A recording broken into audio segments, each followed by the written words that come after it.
ہم نے جب بھی اس دعا کو پڑھا اللہ پاک جل شانہ نے اس سے فوری عطا فرمایا. اللہ نے آج تک اس دعا کے مانگے کا رد نہیں فرمایا. ایک واقعہ ہے حضرت علی کرم اللہ وجہہ کا. حضرت علی ایک سفر میں تجارت کے سفر میں تشریف لے گئے. سفر تجارت میں آپ تشریف لے گئے.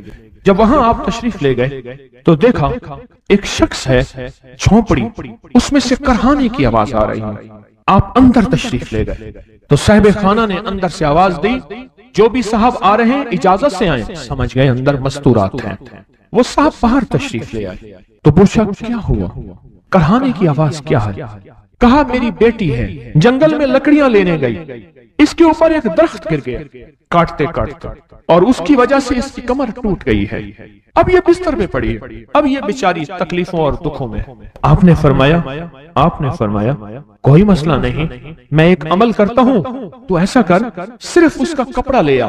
آپ نے اس کے کپڑے کو سامنے رکھا, اس کو کہا اس کو پکڑ اور اس کی طرف یوں انگلی کی اور یہ دعا جو اب ہم پڑھنے لگے ہیں بس یہ دعا پڑھی اور صرف چند بار ہی پڑھتی اندر آوازیں خاموش ہو گئیں, چپ ہو گئی.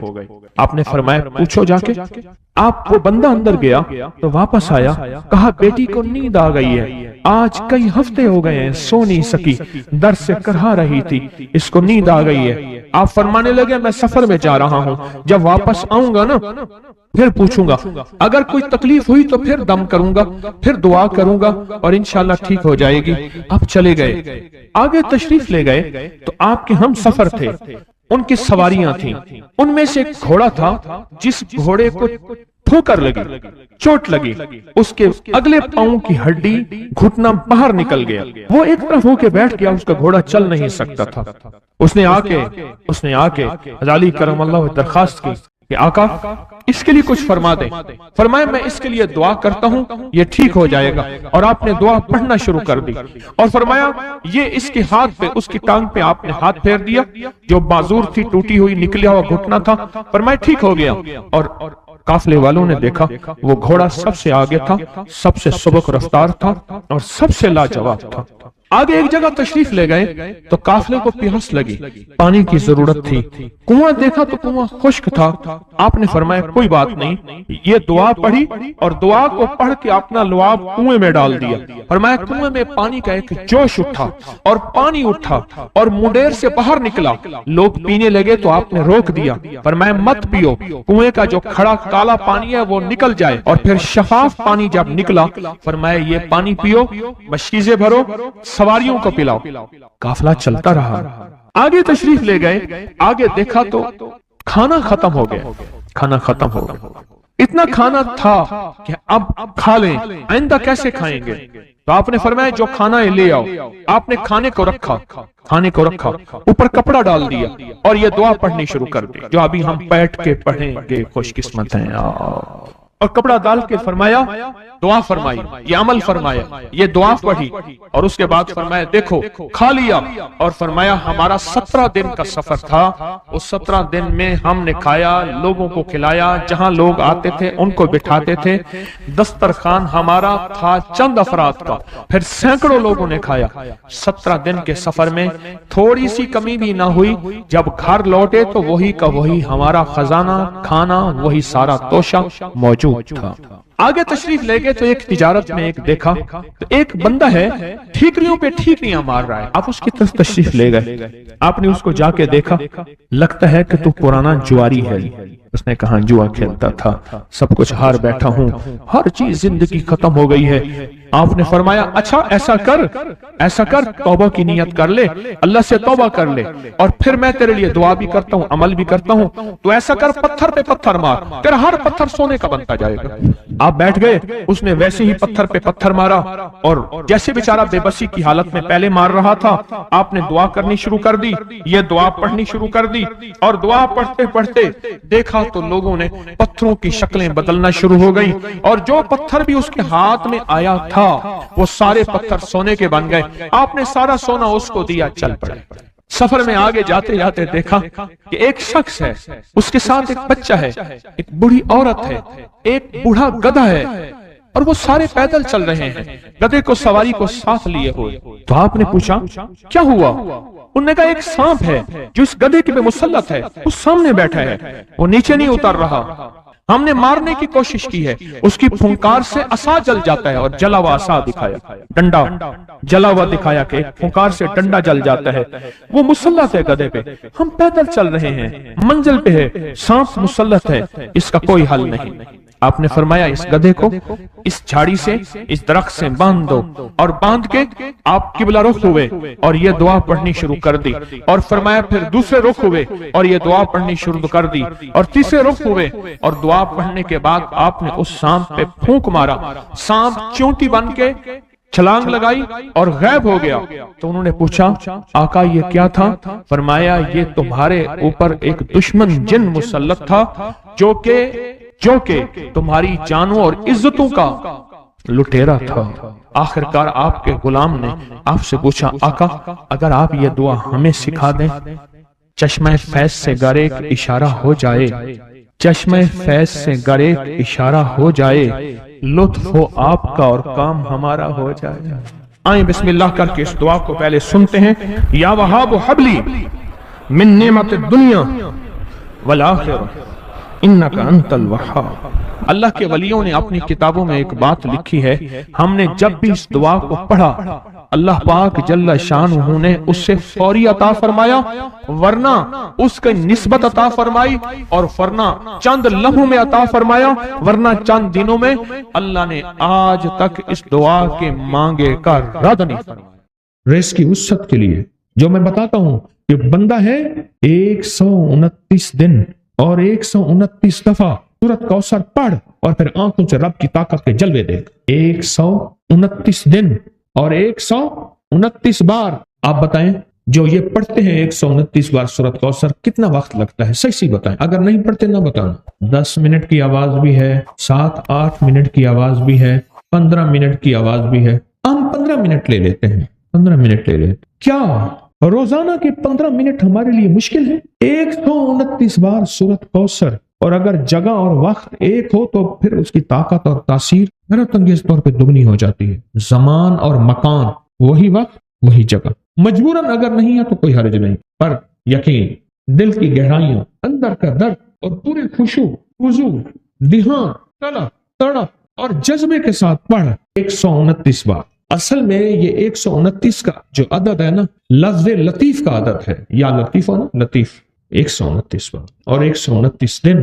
پھر قدرت کے خزانے اور رب کی رحمت کے خزانے، اس کی عطا اور شفقت کے خزانے، اس کی مہربانی کے خزانے۔ ایک اور چیز بتاؤں، دیدار مصطفیٰ کے لیے، کملی والے کے دیدار کے لیے سورۃ کوثر بہت باکمال ہے۔ آپ اس کے فائدے سنتے جائیں، 129 دفعہ کے فائدے ذرا سنتے جائیں، کیونکہ میرے آقا کی تسلیوں کے لیے، دلجوئیوں کے لیے یہ آیت، یہ سورت اتری تھی۔ قرآن کی سب سے چھوٹی سورت ہے۔ دلجوئیوں کے لیے تانے دے دے کے ظالموں نے میرے آقا کے سینے کو چھل نہیں کیا، اور اللہ پاک جل شانہ نے فرمایا میرے حبیب کیوں غمزدہ ہیں، ہم نے آپ کو کوثر دے دی۔